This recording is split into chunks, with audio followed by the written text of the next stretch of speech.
ఎండాకాలం వస్తుందంటేనే అందరి ఇంట్లో దొరికే ఈ మొక్కజొన్న పొతులతో ఎప్పుడు మీరు చేసుకునే వెరైటీస్ ని ఒక్కసారి పక్కన పెట్టేయండి.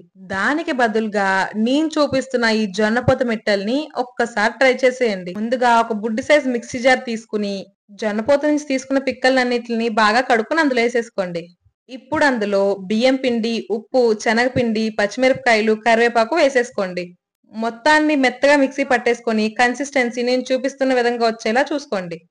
జొన్నపోతు ముద్దని ఉండ్రంగా చుట్టుకుని నేను చూపిస్తున్నట్టుగా పరుచుకోండి అరచేతుల్లో. ఇప్పుడు పొయ్యి మీద పెనం పెట్టి పెనం కింద మంట పెట్టి కుసింత ఆయిల్ వేసుకుని పెనం మొత్తం ఆయిల్ అప్లై చేసేసుకోండి. ఇప్పుడు ఒక్కొక్క జొన్న మిట్టని అరచేతుల్లో పరుచుకుంటూ పెనం మీద వేసేసుకోండి.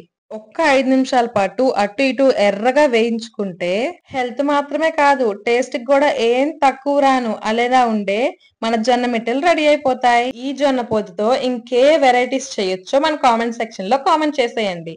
అలానే ఈ జొన్న మిట్టల్ని మీరు కూడా మీ ఇంట్లో ట్రై చేసి ఎలా వచ్చిందో కామెంట్ చేసేయండి. అలానే నా వీడియో కనుక మీకు నచ్చినట్లయితే లైక్ చేసి మీ ఫ్రెండ్స్ అండ్ ఫ్యామిలీతో షేర్ చేయండి. సబ్స్క్రైబ్ కూడా చేసేసుకోండి. ఇట్లు మీ అత్త చేతి వంటలు.